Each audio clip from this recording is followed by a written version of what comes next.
Hello everyone, welcome to magnet learning. तो इस channel पे आज ये फर्स्ट वीडियो आई है। इस चैनल पे आपको हर चीज प्रोवाइड होगी और ये चैनल खाली सीबीएसई क्लास 10 स्टूडेंट्स के लिए है। इस चैनल पे आपको हर सब्जेक्ट की वीडियो एक्सप्लेनेशन मिलेगा। Social, Hindi, maths, science, computer, English, आपको हर चैप्टर का वीडियो एक्सप्लेनेशन मिलेगा with notes, NCERT solutions, important question, extract based questions, multiple choice questions, previous year questions, बहुत कुछ। एक चैनल पे आपको हर चीज मिलेगी, फिर आपको कहीं और जाने की जरूरत ही क्या है ना। तो आज इस चैप्टर के स्टार्टिंग करते हैं। ये चैप्टर क्षितिज बुक का फर्स्ट चैप्टर है, जो कि है सूरदास के पद। तो सूरदास के पद जो है वो सूरदास द्वारा लिखे गए हैं। तो सूरदास के पद, उससे कुछ पहले ही कहानी बताती हूँ। जब श्री कृष्ण मथुरा चले गए थे कंस को मारने, और कंस को मारने के बाद श्री कृष्ण वहां के राजा बन गए थे। तो राजा बनने के बाद वृंदावन में क्या हुआ था, तो उसकी कहानी है। आइए चलते हैं अपने चैप्टर पे। तो पहले कुछ मैं आपको ऑथर के बारे में बताती हूँ। तो ये जो है वो सूरदास द्वारा लिखी गई है ये पाठ। तो अब कुछ एक्सप्लेनेशन देती हूँ सूरदास के बारे में। सूरदास, तो महाकवि श्री सूरदास का जन्म 1478 ई में रुनकता क्षेत्र में हुआ था। इनका जन्म मथुरा आगरा मार्ग के किनारे स्थित है। मतलब इनका जन्म जो है वो 1478 में रुनकता नामक क्षेत्र में हुआ, और ये जो रुनकता नामक क्षेत्र जो है वो मथुरा आगरा मार्ग के किनारे में स्थित है।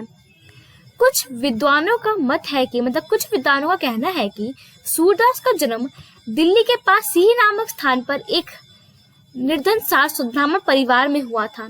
और कुछ लोगों को ये भी कहना है कि कुछ विद्वानों का ये भी कहना है कि इनका जन्म जो है दिल्ली के पास एक सीही नामक स्थान है, वहां पर एक ब्राह्मण, एक निर्धन ब्राह्मण परिवार में हुआ था। सूरदास जी बहुत ही विद्वान थे। तो सबको ही पता है कि सूरदास जी बहुत ही विद्वान हैं। उनकी लोग आज भी चर्चा करते हैं। वे मथुरा के बीच गौघाट पर आकर रहने लगे थे। तो सूरदास का जन्म जो है मथुरा में हुआ था, और वह मथुरा के बीच गौघाट पर आकर रहने भी लगे थे। देखो, हमारी दो प्रेडिक्शन है सूरदास के जन्म के बारे में। अगर एग्जाम में आपसे पूछा जाता है कि सूरदास का जन्म कब और कहाँ हुआ था, तो आप ये लिखेंगे कि सूरदास का जन्म 1478 ई में रुनकता नामक क्षेत्र में हुआ, और ये गांव मथुरा आगरा मार्ग के किनारे में स्थित है। आप बस इतना ही लिखेंगे, क्योंकि इसमें दो प्रेडिक्शन करी गई है। अब आप दो प्रेडिक्शन में कंफ्यूज हो जाएंगे कि आपको कौन सा लिखना है। आपको यही लिखना है कि सूरदास का जन्म 1478 ई में रुनकता नामक क्षेत्र में हुआ, और ये गांव मथुरा आगरा मार्ग के किनारे में स्थित है। बस आपको इतना ही लिखना है, आप दोनों प्रेडिक्शंस नहीं लिखेंगे। अब आगे हम पढ़ते हैं। सूरदास के पिता रामदास बैरागी हैं। सूरदास के पिता का नाम रामदास बैरागी है और वह प्रसिद्ध गायक भी थे। सूरदास के जन्मांत होने के विषय में अनेक भ्रांतियां भी हैं। हमने ऊपर पढ़ा कि दो प्रेडिक्शंस दिए गए हैं सूरदास के जन्म के बारे में। भ्रांतियां मतलब अलग अलग कहानियां, मतलब अलग अलग किस्से भी हैं कि सूरदास का जन्म कब और कहाँ हुआ था। प्रारंभ में सूरदास आगरा के समीप गहुघाट पर रहते थे। जब उनका जन्म हुआ था तो सूरदास आगरा के समीप गहुघाट था, तो वहां पर रहते थे। वहीं उनकी भेंट श्री वल्लभाचार्य से हुई। वल्लभाचार्य एक बहुत ही बड़े ऋषि हैं। वल्लभाचार्य सूरदास से गुरु भी बने, और वल्लभाचार्य ने उनको पुष्टि मार्ग में दीक्षित करके कृष्ण लीला के पद गाने का आदेश दिया। मतलब वल्लभाचार्य, सूरदास के जो गुरु हैं वल्लभाचार्य, उन्होंने सूरदास को आदेश दिया कृष्ण लीला के पद गाने को। और आगे इसमें ये दे रखा है कि सूरदास की मृत्यु गोवर्धन के निकट पारसौली ग्राम 1583 ईस्वी में हुई। तो सूरदास के बारे में आपको कुछ लिखने को तो आएगा नहीं, बस आपको ये लिखने के लिए आएगा कि लिखने के लिए आएगा कि हम ये कह सकते हैं कि आपको कुछ एमसीक्यूज मिलेंगे सूरदास के बारे में, मतलब सूरदास का जन्म कब और कहाँ हुआ, उनकी मृत्यु कहाँ हुई, सूरदास के कवि कौन थे और उनके पिता का क्या नाम था, और जो सूरदास के जो पिता हैं वो प्रसिद्ध जो है वो गायक थे, उनके बारे में पूछ सकते हैं कि प्रसिद्ध गायक थे या नहीं थे। तो इन सब के बारे में पूछा जा सकता है। ज्यादा इनके पे लिखने पे कुछ नहीं आएगा, बस आपको ये पूछा जाएगा कि सूरदास के पिता कौन थे, वो गायक कैसे बने, मतलब उन गायक थे या नहीं थे, उनकी मृत्यु कब हुई, उनका जन्म कहाँ हुआ, उनके गुरु का नाम क्या है, बस आपसे यही पूछा जाएगा। तो आइए चलते हैं अपने चैप्टर के एक्सप्लेनेशन पे, अपने पद पे। तो पहला पद आपको इस बुक में ये मिलेगा, उधो तुम हो अति बड़बागी, अप्रस रहते सने तकाते नाहिन मनु अनुरागी, पुरेन पात रहत जल भीतर तारस दहना दागी, जो जल महा तेल की गागरी बूंद न ताको लागी, प्रीति नदी में पाव न बोरियो, दृष्टि न रूप परागी, सूरदास अवला हम भोरी गुड़ चाटी जो पागी। अब मैं आपको एक एक करके जो डिफिकल्ट वर्ड्स हैं उनके मीनिंग बताती हूँ। यहाँ पे उद्धव का मतलब है उद्धव।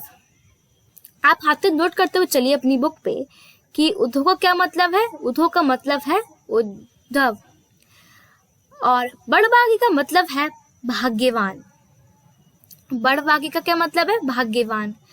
और इसमें अप्सर दे रखा है, अप्रस दे रखा है। इसमें अप्रस का मतलब है अछूता। और तगा का मतलब है यहाँ पे धागा। पुरिन पात का मतलब है कमल का पत्ता। महा का मतलब है मैं। पाँव का मतलब है पैर। पोरियो डुबोया। परागी मुग्ध होना। आधार आधार। आवन आगमन। विरहीन वियोग में रहन जीने वाले। हुती थी। जीतहीन तय मतलब जहां से। उत मतलब उधर। मर्यादा मतलब मर्यादा। न लही मतलब नहीं रही। जकरी मतलब रटती रहती है। सु मतलब वह। व्याधि मतलब रोग। करी मतलब भोगा। तिनही मतलब उनको।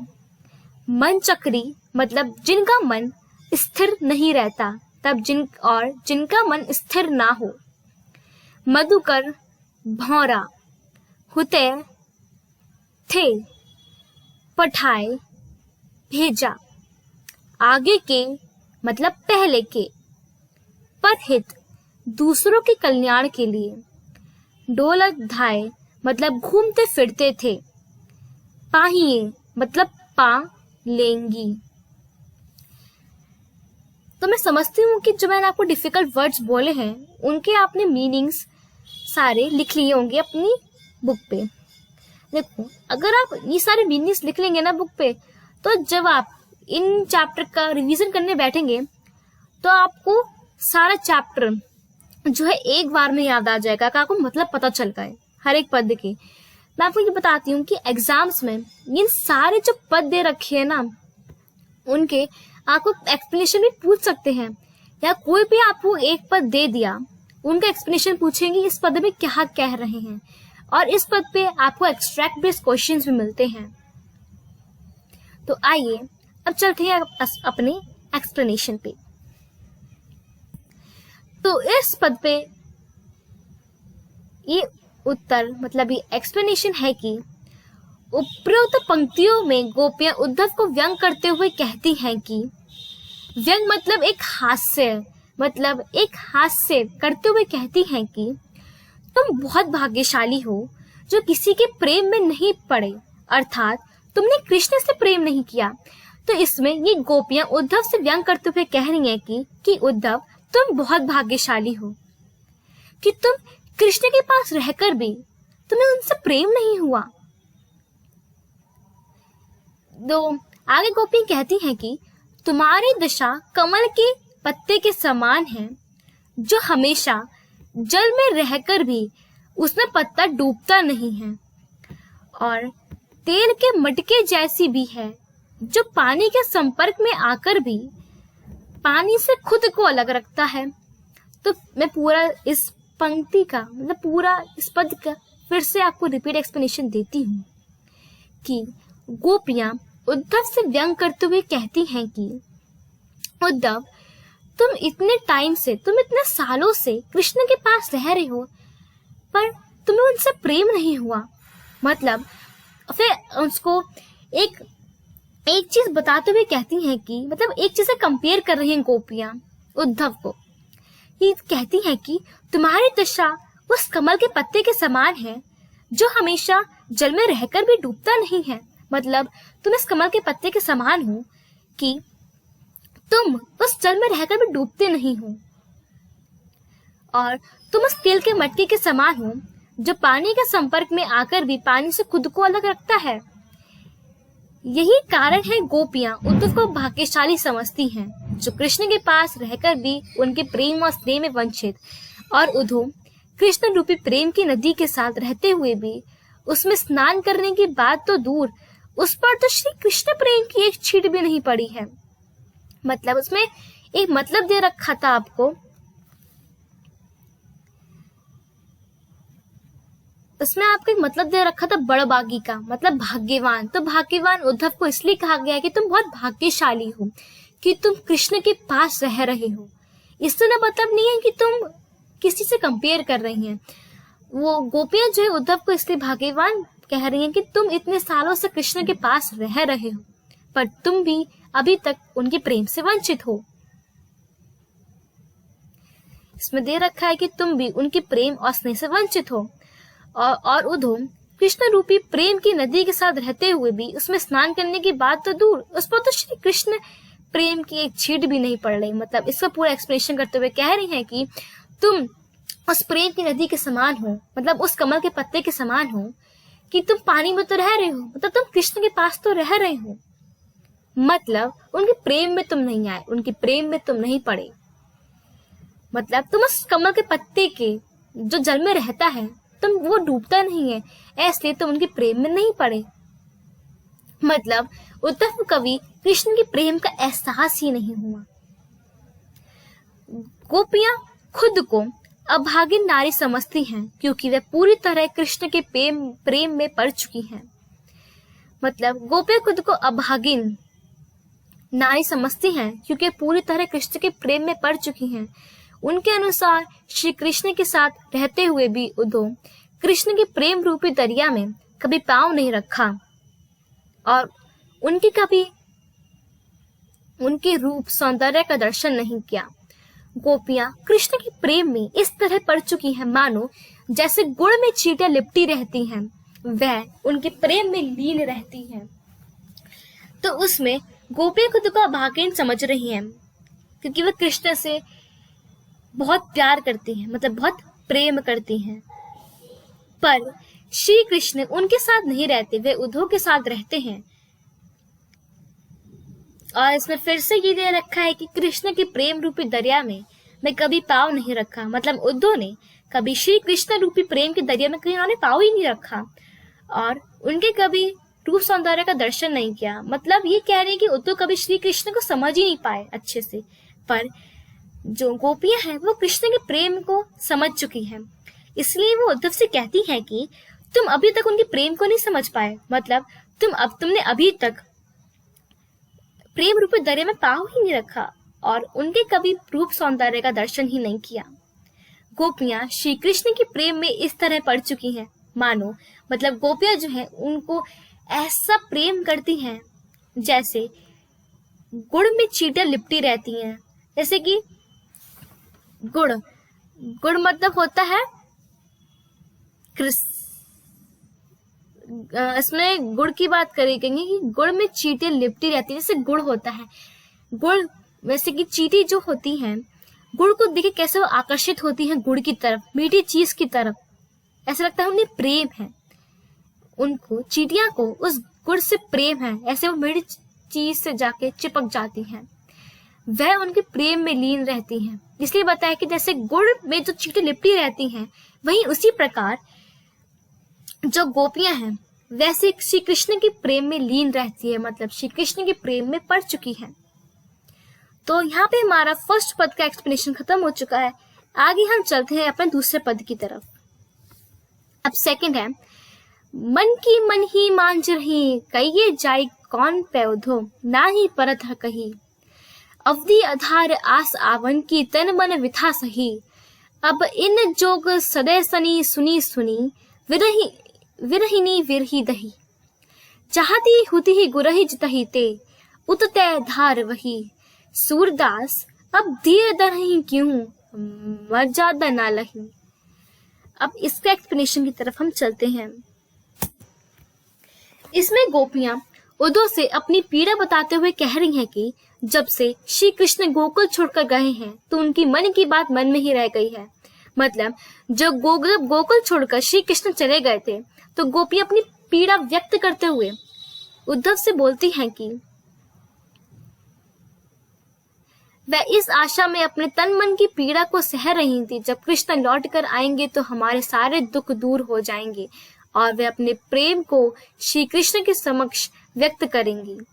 मतलब जब श्री कृष्ण गोकुल छोड़कर चले गए थे तब गोपियों की मन की बात, मतलब गोपियां जो हैं तो उन श्री कृष्ण से बेहद प्रेम करती थी, तो वो उनकी बात जो है मन में ही रह गई, वो श्री कृष्ण से व्यक्त नहीं कर चुकी क्योंकि श्री कृष्ण गोकुल छोड़कर चले गए थे।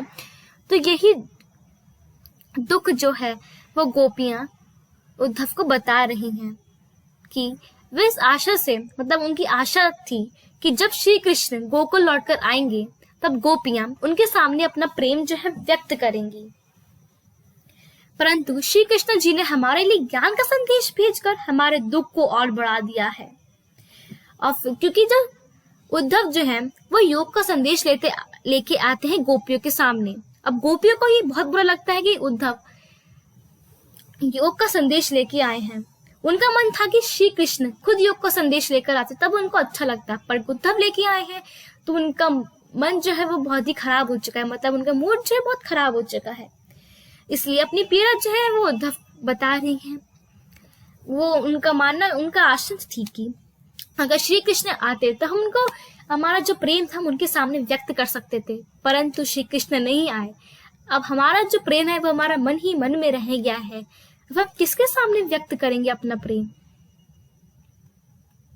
जब उन्हें पता चले कि श्री कृष्ण जी लौट कर नहीं आएंगे तो इस संदेश को सुनकर गोपियां टूट सी गईं और उनकी विरह की व्याथा और बढ़ गई और उन्हें श्री कृष्ण के रूप सौंदर्य को द्वारा निभाने का मौका अब नहीं मिलेगा। कि आगे जब गोपियों को पता चलता है कि श्री कृष्ण अब वापस लौट कर नहीं आएंगे तो गोपियां बिल्कुल मन से टूट सी गईं और उन्हें लगा कि अब अपने मन की बात, मतलब वो उनसे प्यार करती हैं, ये मन की बात अब श्री कृष्ण के सामने नहीं बता पाएंगी, तो वो बिल्कुल टूट सी गईं। तो वो कहती हैं कि अब हमने मौका खो दिया, अब हमें लगता है कि अब हम अपनी मन की बात कभी श्री कृष्ण को नहीं बता सकेंगे। उन्हें ऐसा प्रतीत हो रहा है कि वे हमेशा के लिए श्री कृष्ण से बिछड़ चुकी हैं। इसी वजह से गोपियां वियोग में कह रही हैं कि श्री कृष्ण ने हमारे साथ छल किया है और उन्होंने मर्यादा का उल्लंघन किया है। कि क्यों लोग मर्यादा तो ये कहते हैं कि प्यार के बदले प्यार ही मिलना चाहिए। तो ये बात उद्धव को बता रही हैं, वियोग कर रही हैं कि श्री कृष्ण ने हमारे साथ छल किया है, मतलब श्री कृष्ण ने हमारे साथ छल किया है और उन्होंने मर्यादा का उल्लंघन किया है, मतलब उन्होंने मर्यादा को तोड़ा है। मर्यादा ये कहती है कि अगर कोई इंसान किसी से प्रेम करता है तो दूसरा भी उन्हें प्रेम देगा, मतलब दूसरा भी उनसे प्यार करेगा। गोपियां ये कह रही हैं। यहाँ पर दूसरे पद का एक्सप्लेनेशन खत्म हो चुका है। अब हम चलते हैं अपने तीसरे पद की ओर। तीसरा पद हमारा ये दे रखा है कि हमारे हरि हारिल की लकड़ी मन क्रम वचन नंदन उर ये दृढ़ करी पकड़ी जागत सोवत स्वप्न दिवस निसी कानह कानह जकरी सुनत जोग लागत है सो जो करुई ककरी सूतो व्याधि हमको ले आए देखी सुनी ना करी ये तो सूरत नहीं ले सौंपो जिनके मन चक्रे। यहाँ पे नंद नंदन मतलब नंद बाबा के पुत्र कृष्ण। दिवस निसी मतलब दिन रात। कहना कहना मतलब कृष्ण कृष्ण। जकरी मतलब जपना। अब इसके हम एक्सप्लेनेशन की तरफ चलते हैं। इन पंक्तियों में गोपियां कहती हैं कि हमारे हृदय में कृष्ण के प्रति अटूट प्रेम है, जो कि किसी योग संदेश से कम होने वाला नहीं है। मतलब गोपियां इन पंक्तियों में कह रही हैं कि गोपियां उद्धव से व्यक्त कर रही हैं कि हमारा अटूट प्रेम है, जो योग संदेश से कम होने वाला नहीं है। मतलब हम श्री कृष्ण ने इतना प्रेम करते हैं कि वो योग संदेश पढ़कर कम होने वाला नहीं है। उनका प्रेम हारिल पक्षी की तरह है। हारिल पक्षी एक पक्षी है। हारिल पक्षी जैसे लकड़ी को पकड़कर उसके सहारे बैठा रहता है, इसी प्रकार गोपियों ने श्री कृष्ण का प्रेम बताया है। इसमें लिखा है कि जिस प्रकार हारिल पक्षी लकड़ी के टुकड़े को अपने जीवन का सहारा मानता है, उसी प्रकार हमने हरि को भी अपने हृदय के प्रेम रूपी पंजों से पकड़ा हुआ है।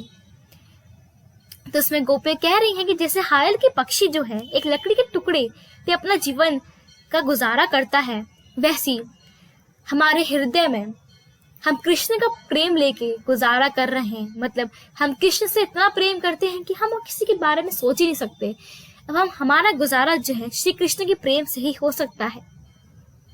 यहाँ तक कि हम अपने सपने में सोते हुए भी हमारा रोम रोम हरि का नाम रटता रहता है। मतलब हमारा मन, हम सोते हुए भी जागते हुए भी हमारा मन जो है बस कृष्ण कृष्ण पुकारता रहता है। हम कृष्ण से इतना प्रेम करते हैं कि हम दिन रात कृष्ण कृष्ण जपते रहते हैं। और इसी प्रकार हमें तुम्हारा ये योग संदेश कड़वी ककड़ी की तरह लग रहा है। मतलब गोपियां एक और चीज से कंपेयर कर रही हैं, कड़वी ककड़ी। इसमें जो गोपियां हर चीज से कंपेयर कर रही ना, उनको आप एक पेपर में नोट करके रख लीजिए। बिकॉज अगर हमेशा आपके एग्जाम्स में यही चीज मिलेंगी कि गोपियां ने हारिल पक्षी किससे कहा है और हारिल पक्षी किस चीज के बहाने अपना पूरी जिंदगी का गुजारा करता है, और कड़वी ककड़ी यहाँ पे गोपियां क्यों कह रही हैं। ऐसे जो कंपेयर वाले क्वेश्चंस होते हैं, मतलब गोपी किसी चीज से कंपेयर कर रही हैं, ऐसे क्वेश्चन जो एग्जाम्स में बहुत आते हैं, हमेशा आपको एग्जाम्स में मिलेंगे ही मिलेंगे। पर आप चिंता मत करिए, मैंने सारे क्वेश्चन जो है important questions and previous year questions में ऐड कर दी गई हैं। प्रीवियस ईयर क्वेश्चंस में आपको हर इंपॉर्टेंट क्वेश्चंस दे रखे हैं, जो मोस्ट रिपीटेड क्वेश्चंस हैं, जो हमेशा एग्जाम्स में आते रहते हैं। आपको इस एक्सप्लेनेशन के बाद आपको हर क्वेश्चंस मिलेंगे। तो हम अपने कंटिन्यू करते हैं अपने एक्सप्लेनेशन से। तो इसमें गोपियां योग संदेश को कड़वी ककड़ी के समान बता रही हैं, अर्थात इस संदेश का हमारे ऊपर कुछ असर होने वाला नहीं है। ये गोपियां कह रही हैं कि इस संदेश का हमारे ऊपर कोई असर होने वाला नहीं है। फिर आके गोपियां कहती हैं कि तुम ये संदेश उन्हें सुनाओ जिनका मन चंचल है।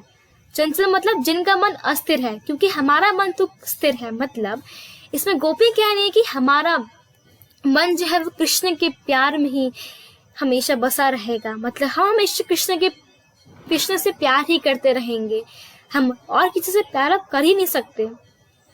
इसलिए इसमें गोपी कह रही है कि ये योग का संदेश उन्हें जाकर दो जिनका मन चंचल है, मतलब जिनका मन हमेशा अस्थिर रहता है। अस्थिर का मतलब इसमें गोपी ये कह रही है कि अस्थिर मतलब कभी किसी और से प्रेम करे और बाद में उसके चले जाने के बाद वो कहे किसी और के साथ वो प्रेम करे, उन्हें जाके वे संदेश दीजिए। और जो श्री कृष्ण की भक्ति में ना डूबा हो और शायद ये संदेश सुनकर उनका मन विचलित हो जाए, पर हमारे ऊपर इस संदेश का कोई असर होने वाला नहीं है, क्योंकि हमारा मन स्थिर है। हम श्री कृष्ण से बेहद प्रेम करते हैं और हमेशा करते रहेंगे। हमारा मन कभी भी अस्थिर नहीं होगा, इसलिए हमारे संदेश का हमारे ऊपर कोई भी असर होने वाला नहीं है। तो ये हमारा तीसरे पद का एक्सप्लेनेशन भी कंप्लीट हो चुका है। तो आइए चलते हैं चौथे पद की ओर। चौथा पद ये हमारा लास्ट पद है इस चैप्टर का। इस पद में ये कह रहा है कि हरी है राजनीति पड़ी आए, समूची बात कहते मधुकर के समाचार सब पाए, एक अति चतुर होते पला ही अब गुरु ग्रंथ पढ़ाए, बड़ी बुद्धि जानी जो उनकी जोग संदेश पठाए, उधो भले लोग आगे के परहित दौलत थाए, अब अपने मन फेर पाहिए चलत जू होते चुराए, ते क्यों अनिति करे आपुन जय और अनिति छुड़ाए, राजधर्म तो ये सूर जो प्रजा नहा जिन्हीं सताए। राजनीति मतलब पॉलिटिक्स। तो अब इसका एक्सप्लेनेशन पढ़ते हैं। तो इसमें गोपियां इस पंक्ति में श्री कृष्ण कहती हैं कि श्री कृष्ण जी बचपन से ही बहुत चतुर और चालाक थे। मतलब इस पंक्ति में गोपियां कहती हैं कि जो श्री कृष्ण है वह बचपन से ही बहुत चतुर और चालाक थे और वह बड़े बड़े ग्रंथ पढ़ने के बाद और भी बुद्धिमान हो गए हैं, क्योंकि इसमें जब श्री कृष्ण मथुरा चले गए थे तो वहां पे गोपी कह रही हैं कि श्री कृष्ण ने मथुरा जाके बहुत बड़े बड़े ग्रंथ पढ़ ली हैं, उन्होंने राजनीति पढ़ ली है, तो वो और ज्यादा बुद्धिमान हो गए। पहले तो वो चतुर और चालाक थे, पर ग्रंथ पढ़ने के बाद वे और अधिक बुद्धिमान हो गए हैं। वह उद्धव से कहती हैं कि श्री कृष्ण की चतुराई को मानना होगा कि कैसे सबको जानते हुए भी उन्होंने उद्धव को योग का संदेश के साथ भेजा है। तो अब वे उद्धव से कह रही हैं कि श्री कृष्ण को तो मानना पड़ेगा, श्री कृष्ण को मानना पड़ेगा कि श्री कृष्ण इतने चतुर हैं कि ये योग का संदेश वह खुद ना देखकर उद्धव के हाथ भिजवा रहे हैं। इसमें उद्धव का कोई दोष नहीं है। अब और गोपियां जो हैं दूसरी गोपियों से कह रही हैं कि इसमें उद्धव का कोई दोष नहीं है, वह तो बूढ़े लोगों का कल्याण करके ही आनंद प्राप्त करता है। मतलब इसमें उद्धव जो हैं उनमें कोई दोष नहीं है, उन्होंने तो बस भलाई का काम करा है, वह बड़े लोगों का कल्याण करके ही उनका आनंद प्राप्त करते हैं। वह कहती है कि मथुरा जाते वक्त श्री कृष्ण अपने साथ साथ हमारा मन भी ले गए थे, अब हमें वह वापस चाहिए। और वे उद्धव से भी कह रही हैं कि जब कृष्ण मथुरा चले गए थे तो वह अब हमारा मन भी ले गए। मतलब मन, जब गोपी जो है श्री कृष्ण इतना बेहद प्रेम करती हैं कि उनका मन जो है श्री कृष्ण के साथ मथुरा ही चला गया है, तो वे उद्धव से कहती हैं कि गोपियां कह रही हैं कि कृष्ण से आप बोलिएगा जो आप हमारा मन ले गए हैं ना मथुरा, वो हमें वापस लौटा दीजिए। उनके अनुसार श्री कृष्ण पर राज्य धर्म भी नहीं निभा रहे हैं। वो कहती हैं कि श्री कृष्ण पर राज्य धर्म नहीं निभा रहे हैं, क्योंकि इसमें गोपियों ने मर्यादा की बात करी गई थी। मर्यादा का इसमें ये मतलब था कि अगर एक दूसरे से कोई बेहद प्रेम करता है तो दूसरा भी उससे बेहद प्रेम करेगा। तो इसी बहाने से गोपियां जो है उद्धव से कह रही हैं कि श्री कृष्ण अपना राज्य धर्म भी नहीं निभा रहे हैं।